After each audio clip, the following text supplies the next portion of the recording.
Hello, guys and gals, and this is part 39 of our reading of the Harvard Classics. And the Harvard Classics are composed of the Apology, Phaedo, and Credo of Plato, translated by Benjamin Jowett, the Golden Sayings of Epictetus, translated by Hastings Crosley, and the Meditations of Marcus Aurelius, translated by George Long, edited by Charles W. Elliott, LLD, with introduction and notes. And we're going to go over the copyright information, which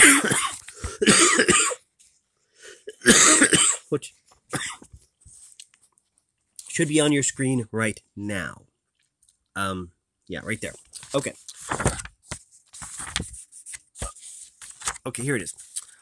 Clearly it says copyright 1980, 1937, and 1907 by Grolier Enterprises Corporation, and it's manufactured in the United States of America.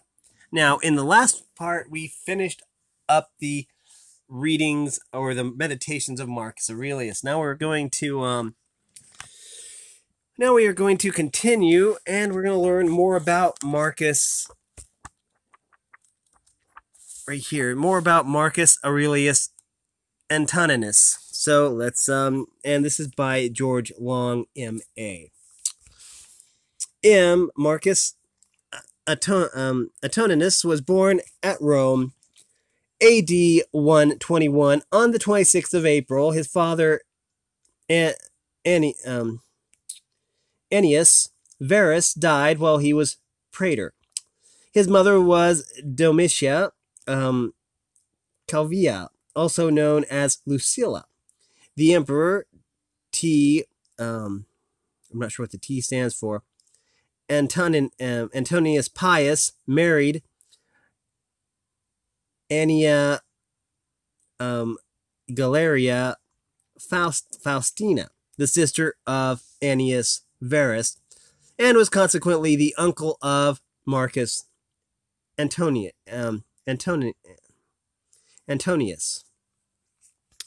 When Hadrian adopted Antonius Pius and declared him his successor in the empire, Antonius Pius adopted both Sionius Commodus, the son of Aelius Caesar, and M. Antonius, whose original name was M. Annius Verus.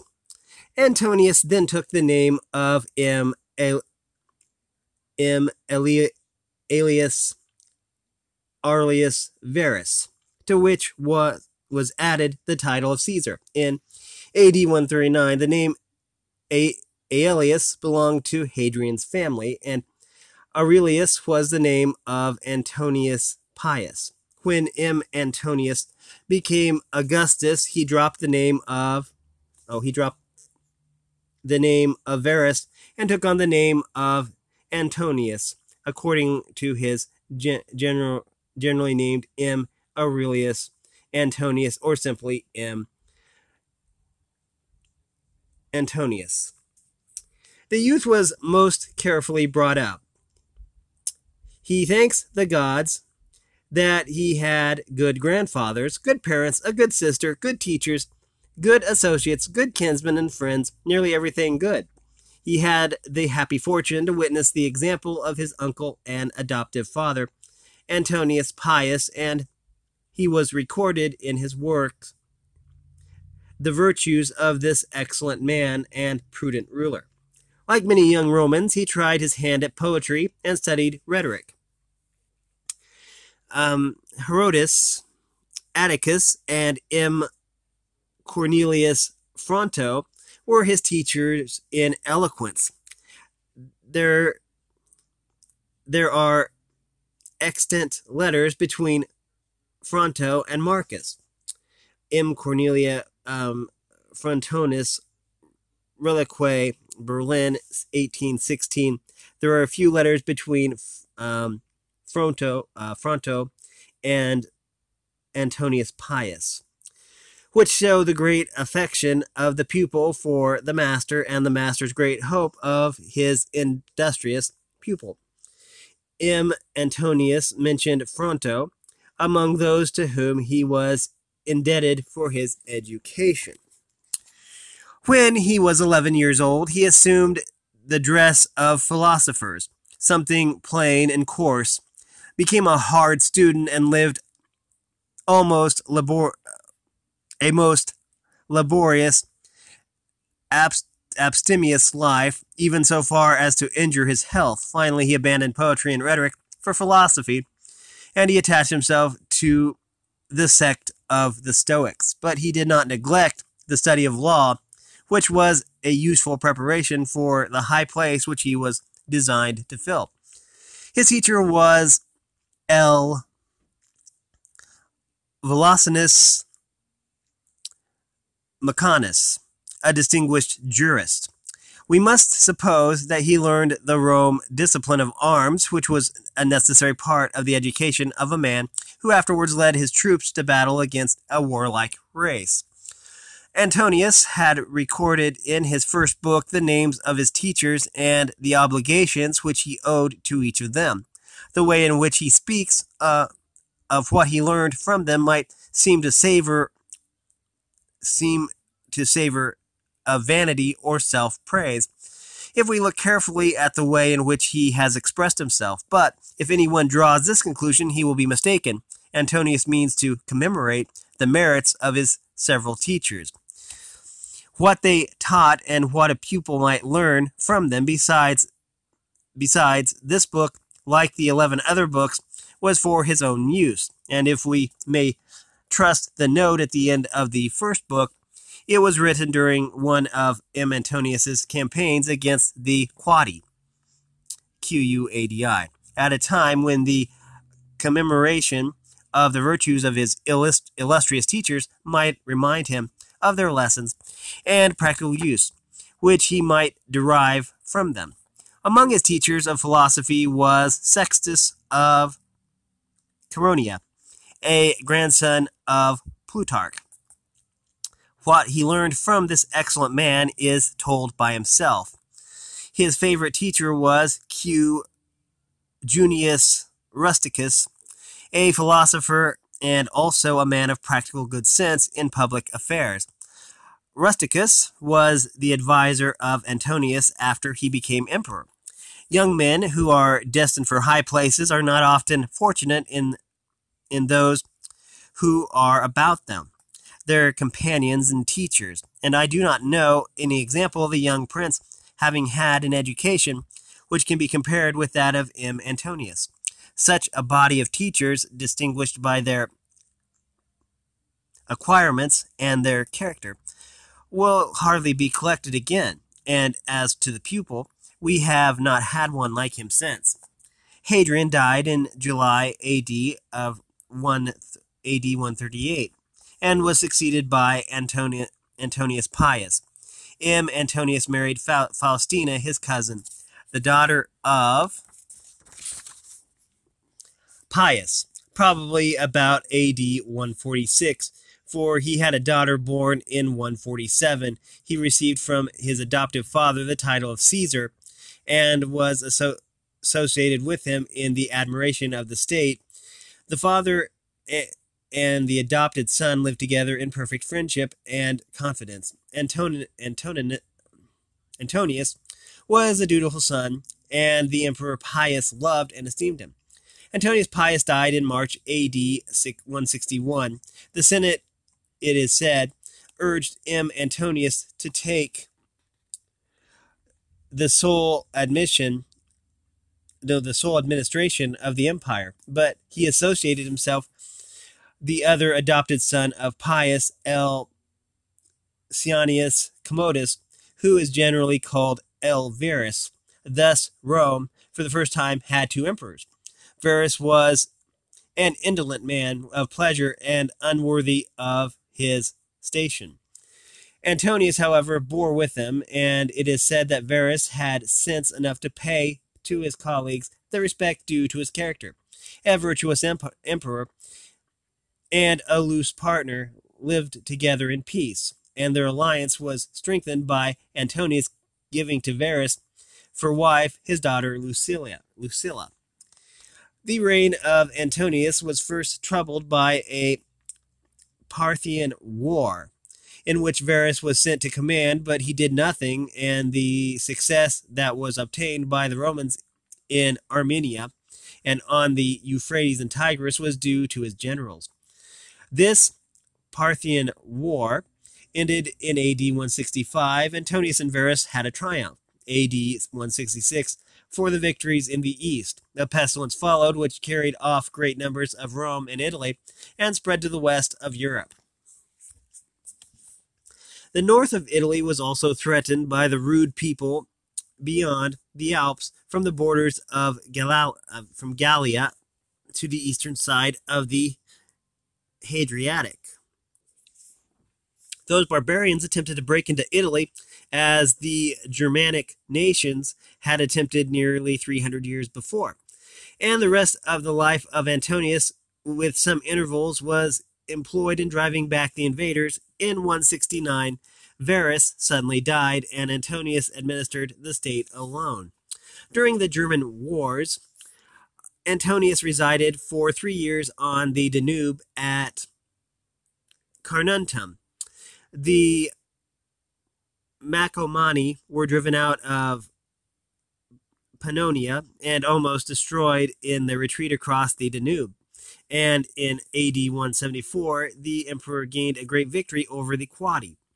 In AD 175, Avidius Cassius, a brave and skillful Roman commander, who was at the head of the troop in Asia, revolted and declared himself Augustus. But Cassius was assassinated by some of his officers, and so the rebellion came to an end. Antonius showed his humanity by his treatment of the family and partisans of Cassius, and his letter to the Senate in which he recommends mercy is extant. It says, Vocatius Avidius Cassius C12. Anyways, Antonius set out for the east on hearing of Cassius's revolt. Though he appeared to have returned to Rome in AD 174, he went back to prosecute the war against the Germans, and it is probable that he marched directly to the east from the German war. His wife Faustina, who accompanied him into Asia, died suddenly at the foot of the Taurus, to the great grief of her husband. Capellinus, who had written the life of Antonius, and also Dion Cassius, accused the empress of scandalous infidelity to her husband and of abominable lewdness. But Capitolinus said that Antonius neither knew it nor either knew it not or pretended not to know it. Nothing is so common as such malicious reports of all ages. In all ages, and the history of imperial Rome is full of them. Antonius loved his wife, and he said that she was obedient, affectionate, and simple.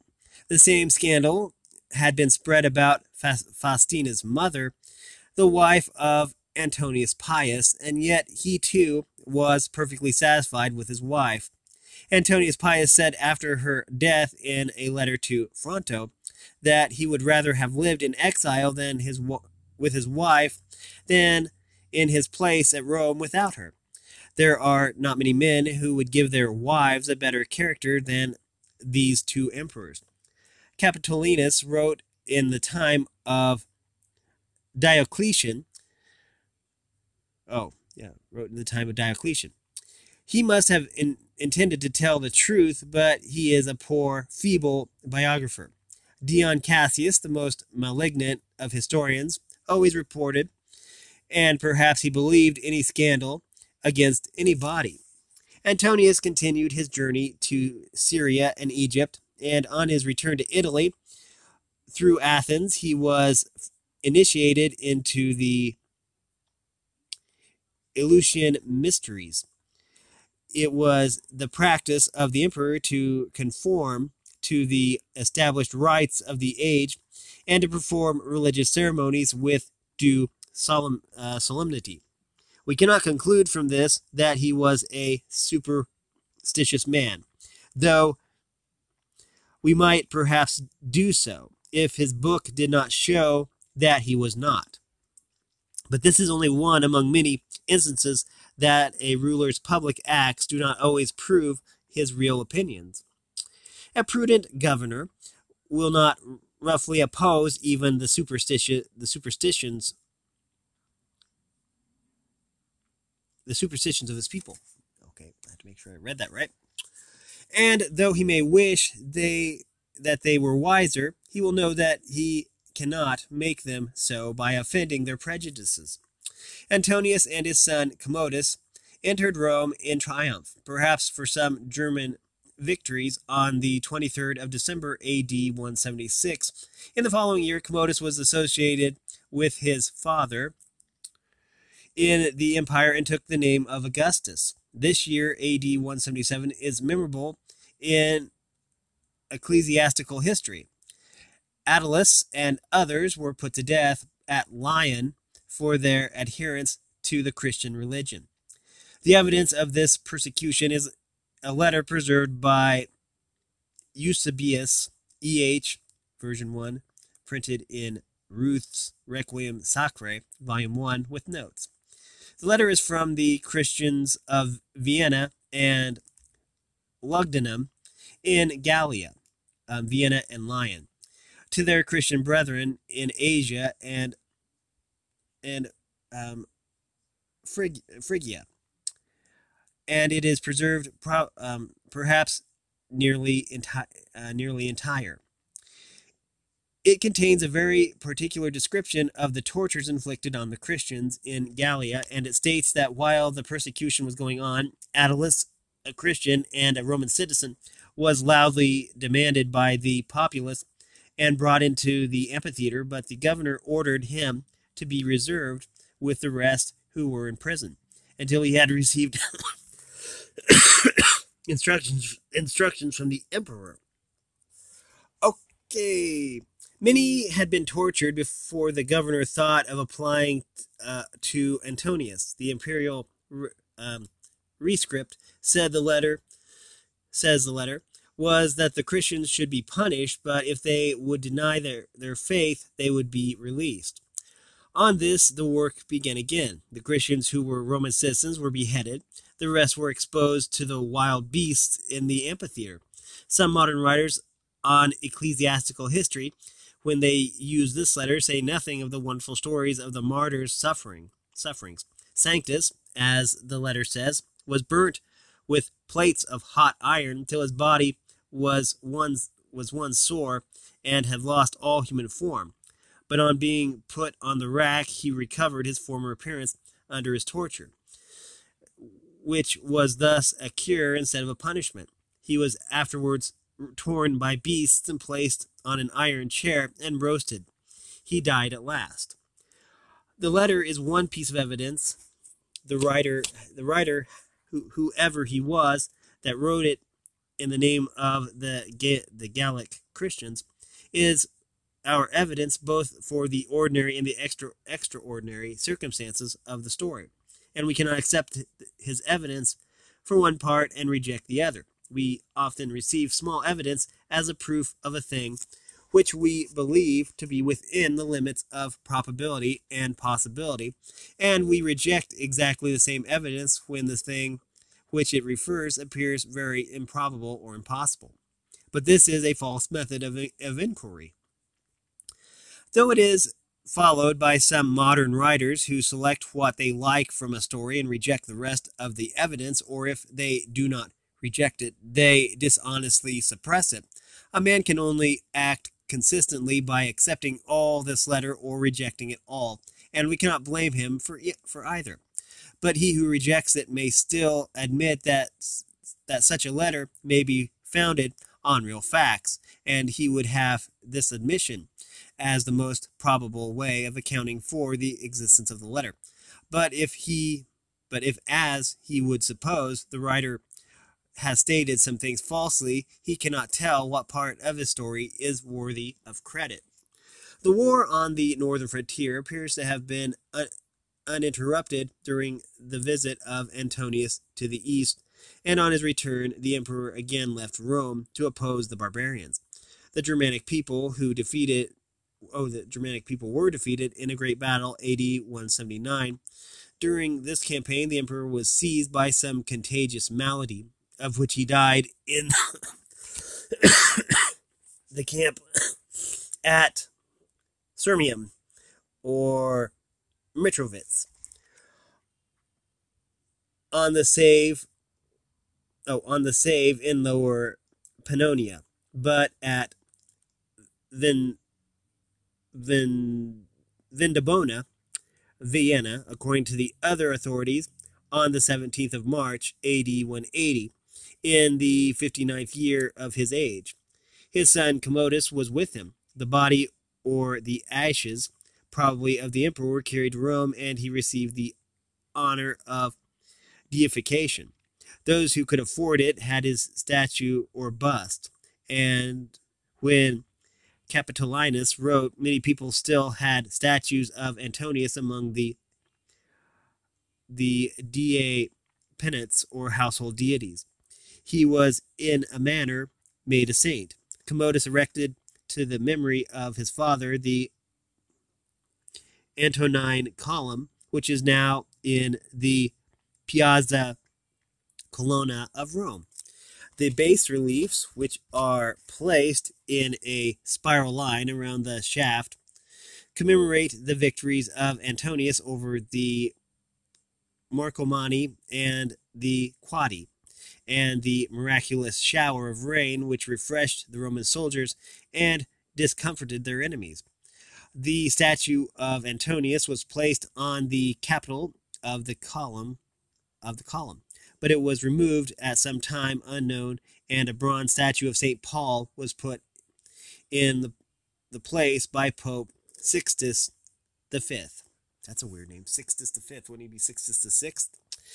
The historical evidence for the time of Antonius is very defective, and some of that which remains is not credible. The most curious is the story about the miracle which happened in AD 174 during the war with the Quadi. The Roman army was in danger of perishing by thirst, but a sudden storm drenched them with rain, while it discharged fire and hail on their enemies, and the Romans gained a great victory.